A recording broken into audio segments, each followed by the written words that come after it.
Alrighty, folks, you're seeing that right hand side. Please watch your hands, arms, feet, legs. The door sliding closed next to you now. And there we go, everybody.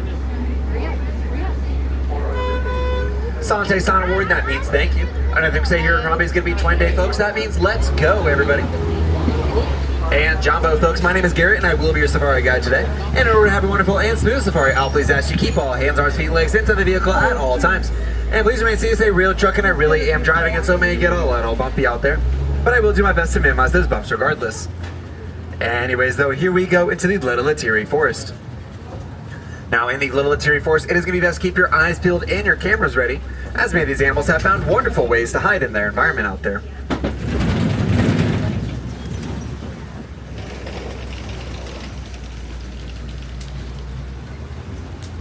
And we're going to start on your right-hand side with the okapi out there now. Now, despite the zebra-like legs on the okapi, they're actually going to be the closest living relative to the giraffe. One side of that is their long, sticky tongue like a giraffe, which they used to reach into trees and bushes pulling food into their mouth. But unlike a giraffe, they use that long tongue to clean their entire face, and that includes licking their own eyeballs and reaching inside their own ears with that same tongue out there. But now we're going to head deeper into the forest to go see what else we can find moving around out there today. Seeing the okapi one last time on your right-hand side there. But we're going to continue briskly towards that black rhino in the distance on your left-hand side, folks. We can tell it's a black rhino going to hide now all of a sudden, based off of two things. One, their size, as they're one of the smallest rhinos, only weighing up to around 3,000 pounds. Also one of the most solitary rhinos, preferring to be alone. But that's alright, we can't see the rhino, but we can see these saddle-billed storks on your right-hand side here. Now, one is sitting down and one is crouching down as they stand at 5 feet tall. And they get their name from a yellow part on their bills in the shape of a saddle. Now we can tell male from female with their eye color, as the one on the right has brown eyes, meaning it's a male, and the one closest to us has yellow eyes right there, meaning it's a female, and there's their nest at the top of the hill as well.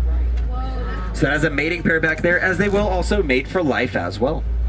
And as we continue, that black rhino was up here on our left-hand side, but I think we're going to be unable to see him anymore, unfortunately.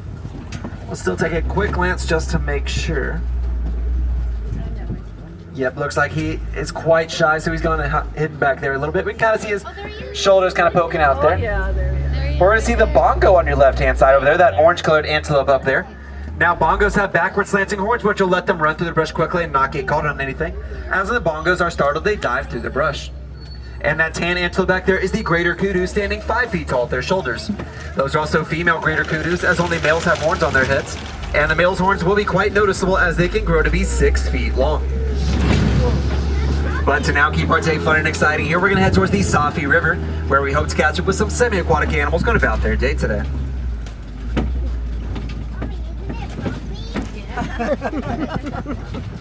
So the Safi River is going to appear on your right-hand side here, everybody, just like so.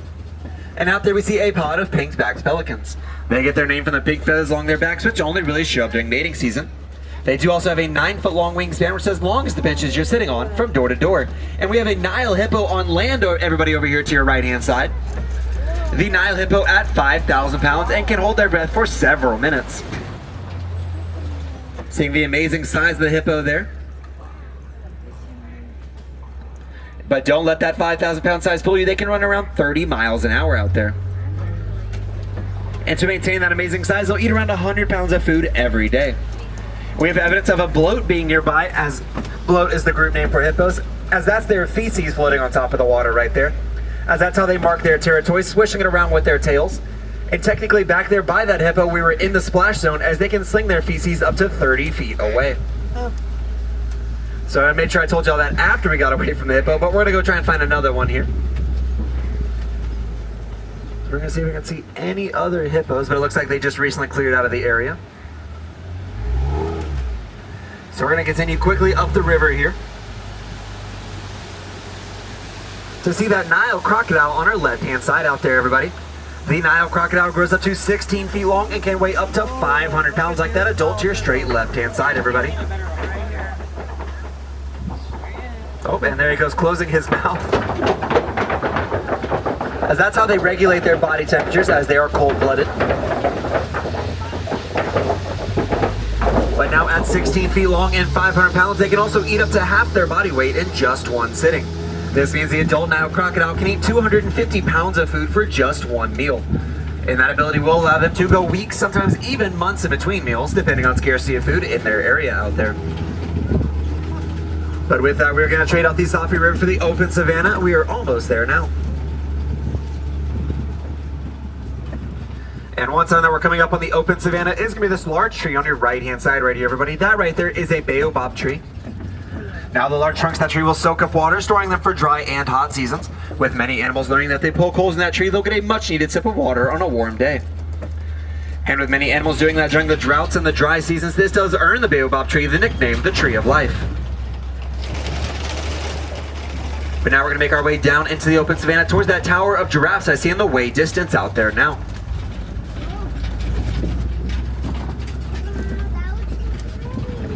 And many other friends we can see moving around way out there, which we're going to catch up to here very soon. But you will begin to notice there are few to no low-hanging branches on trees out there. This is due to that tower of giraffes in the distance frequenting the area using their 18-inch long tongue to pull down those branches. And actually right now, if the adults aboard stick out your arms straight, you look from your elbows to your fingertips, that is as long as a giraffe's tongue. We're going to keep going quickly through the savannas. I see some friends up ahead in the distance out there.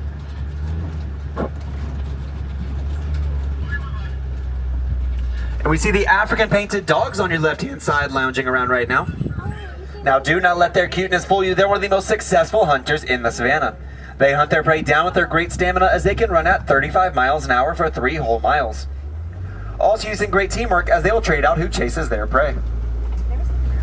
But we're going to keep going up ahead of us here as we have a couple of antelope up ahead of us. We have some wildebeest straight ahead.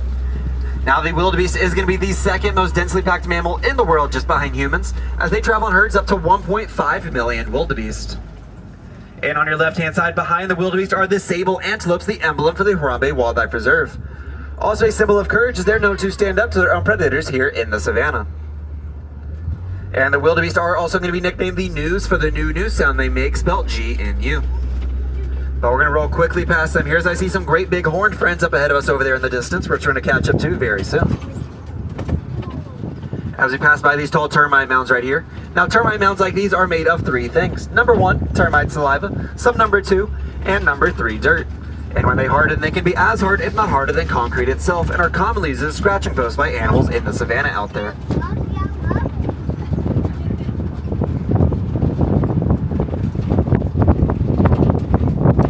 Now up ahead we have some Ankole cows over here, also known as the Watusi by the Watusi tribe who domesticated them in this region. Now we have an adult with some 2-year-olds over here, so we get to see how big their horns will grow to be someday. And their horns look quite heavy to us, but they're actually almost completely hollow on the inside. They have a honeycomb structure in those horns where blood flows into them to actually regulate their body temperatures out there.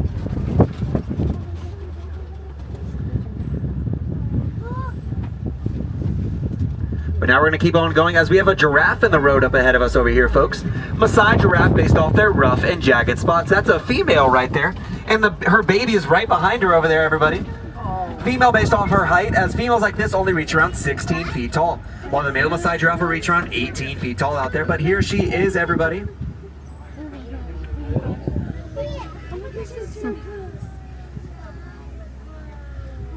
And then here's her baby over here at 11 months old and 9 feet tall, as they are born at 6 feet tall, actually.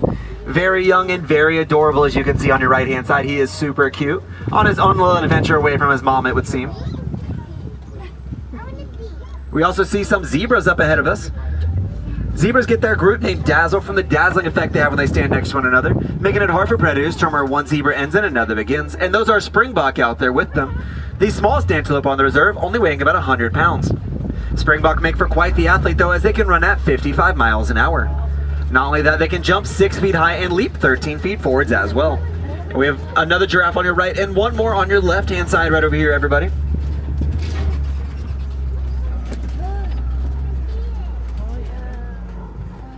You will see a lot of giraffes eating throughout the day, as they'll eat for around 20 hours out of the day, as they actually only sleep for 30 minutes each day.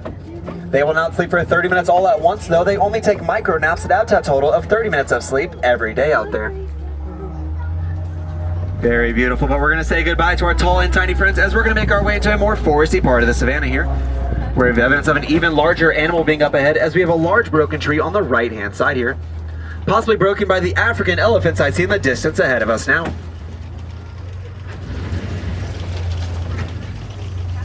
Now we can tell a male from from female with a couple of things. One, their size, as females like those out there only weigh around 8,000 pounds, while the male African elephant will weigh up to a whopping 13,000 pounds out there. Males are also solitary, preferring to be alone compared to females who always travel in a group. They travel in a group known as a matriarchy, meaning the oldest and wisest leads the group, as she has the most life experience and knowledge of the nearby area. So we're going to get even closer to these females on our right-hand side over here, with one of them resting her trunk on top of her tusk right now, so she's giving herself a crooked nose. She's just kind of hanging out today right now. But they do travel in herds bigger than 2 at a time, so we're going to go try and find the rest of the herd quickly up ahead of us now. But to do so, we have to cross an odd-looking bridge. And by odd, I mean old here. So I advise you to not look at the broken pieces of metal or rope and zip ties put on it to make us feel better about it. But distract yourself by looking at the elephants to our right-hand side here to distract yourself, and do not look down here.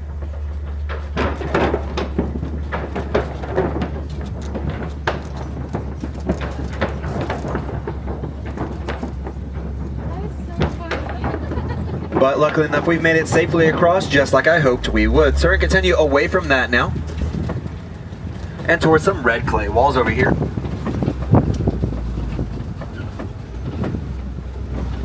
And if we are lucky, and we have tusk marks on the right-hand wall. That is a sign of more elephants being nearby, as elephants will break off and then eat the red clay as sort of a daily vitamin to give more minerals in their diets, like the baby and female elephant on our left-hand side out there, everybody. As just about a month ago was her 2nd birthday, so she just turned 2 years old out there. Now, one reason that poaching and deforestation are especially devastational to elephants is because they have one of the longest gestation periods of any animal, as the African elephant will be pregnant for around 22 months. So you can see that 2-year-old little baby elephant kind of hanging out right there. Unsure if that's her mom, as in a matriarchal society, every female will pitch in to raise the young ones. And she's still learning to use her trunk, but when baby elephants are nervous, they'll put their own trunk in their mouth as sort of a pacifier for comfort throughout the day out there. But we're going to come to a break in the brush here to see what else we can find up ahead of us.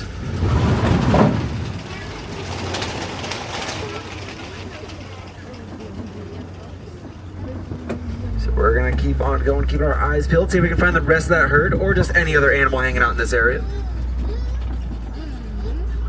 I do believe we're going to see some springbok once again to our right-hand side, and an eland over there, the largest antelope on the reserve, standing 6 feet tall at their shoulders. They can also weigh as much as a fully grown giraffe, but do not let that eland's weight fool you. They can jump 5 feet high from a standing position. And to give you an idea of how high that is, if they were next to the vehicle, they could jump up and into the truck with us now. But we're going to keep on going here through some water and around the corner up ahead of us to see what else is up there.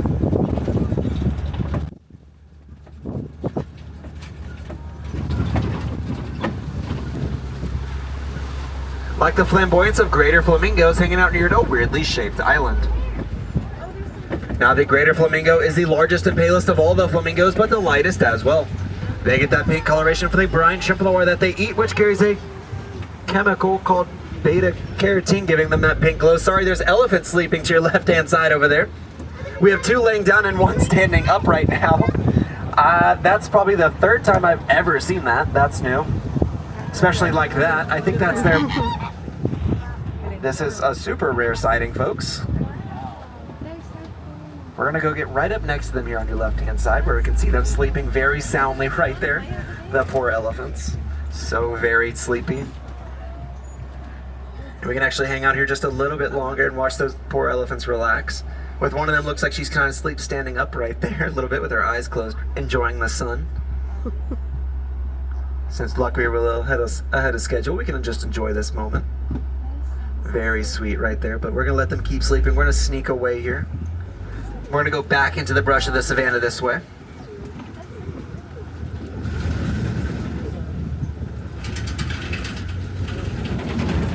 Towards a large mud pit up ahead of us right now that appears to be freshly wallowed in by something quite large. I'd most likely say by some rhinos, as rhinos love rolling in the mud, chooses either sunscreen or bug repellent, as their skin is just as sensitive as our skin. So we're going to go try and find those rhinos right now. We're going to move quickly this way. I do see some rhino tracks down there in the dirt on our left-hand side, meaning they're just recently through here, so we're going to keep moving quickly this way. And also move quickly because I believe I see a cheetah up ahead of us right now. The fastest animal in the savannah, the cheetah, able to run at 60 miles an hour. Taking enough top speed in just 3 seconds, though they can only maintain it for about 200 yards. Way in the back over there's a cheetah laying down right now. Way back there. Blending in very well, but we're gonna go see the two of them walking around I see up ahead of us over there. Now they lounge like, make that 3 of them, they lounge like your household cat. They also sound just like them, as they also make a meowing and a purring noise too. 3 beautiful cheetahs walking around, showing off those amazing spots in that yellow coat we so much know and love out there.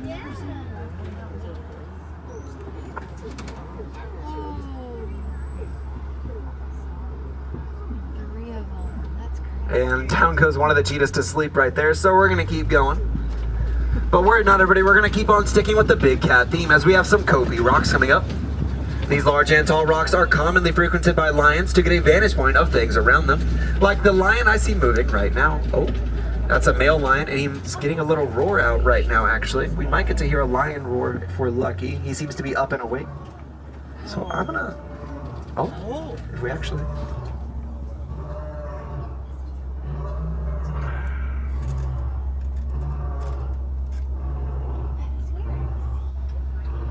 That's going to be him roaring back there. We're going to sneak around these rocks to go try and catch up with him. Now, he is not fully grown yet. He's only about 3 years old right now. With him still growing, he's still learning how to use that roar. But when he fully learns how, it can be heard up to 6 miles away. So we're going to go around these rocks here, but I'm going to stay quiet just in case. We also see that crash of rhinos, which we'll catch up to here in the nearby future. Worry not, we'll see them again. We're going to go catch up with that male lion who seems to be letting everybody know he's here. So those 2 females are looking at him right now.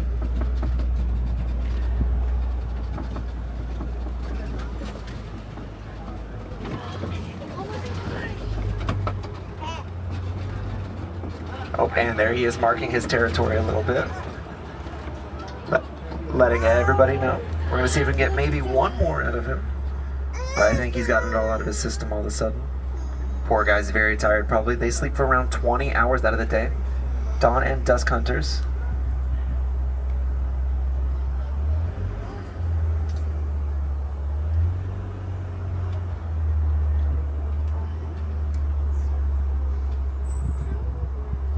So I think that's all out of his system now. So we're gonna, oh, and there goes a female to jump on him. So we're gonna keep going here. That was a very lucky sighting for us to be able to hear that. So we're gonna keep going here before he notices we're actually here. We're gonna go see the warthogs butting heads right now up ahead of us. The largest burrowing animal having 2 sets of tusks, one for digging and one for fighting. Best safari ever today. We have an argument going on right now between 2 warthogs. Oh, isn't there? Look at him. I don't even know what's going on. Nobody knows who's going to win. They're the exact same size, so I don't think this is going to go anywhere anytime soon. But we can enjoy this here for a second. As they're goofing around a little bit. Oh, looks like that one's winning. Uh-oh. Slowly winning. So we're going to let them figure that out. That, I think, is going to go on for quite some time. We're going to go see the ostriches up ahead of us over here. And a water buck as well. The ostrich is the largest bird of the world, standing at 9 feet tall. And the water bucks out here secrete an oil which will waterproof their coats, acting as sort of their own personal umbrella. But now we're going to see the white rhinos right here. Based off their wide and flat mouths, they can weigh up to 6,000 pounds. At that weight, though, they can run around 35 miles an hour. There they are, and they actually cannot see us from right here. They can only see around 6 to 8 feet in front of them. So we're just a big blob to them right now. But they make up for their great sense of hearing with those cone-shaped ears, as that one's pointing its ears back at us, making sure I'm saying good things. And their large nostrils, as they can smell us very well from right there. And if you were wondering, those warthogs have ceased their little headbutting going on. It looks like that big one, or the one on the left one earlier. So we're going to keep going. We do also have some ostrich eggs to your right-hand side out there. The ostrich egg can weigh up to 3 pounds or 2 dozen chicken eggs. They are just as strong as they are big, though, as the average person can stand on top of a single ostrich egg and not crack or break it at all. But with that, we are going to exit the savannah and head towards Magadi Glen now.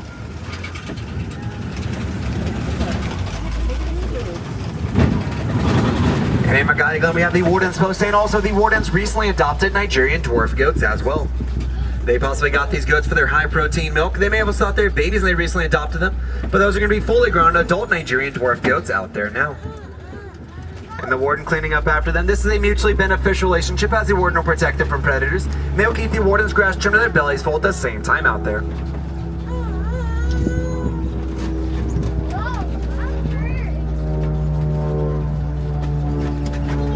But now sadly then folks, this is bringing us to the end of our safari as we now have to make our way back towards civilization now.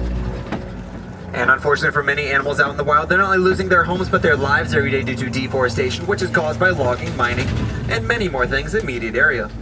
One thing you can do to help with those animals and the environment in its entirety from home every day is by using the 3 R's. The 3 R's are recycle, reduce, and reuse.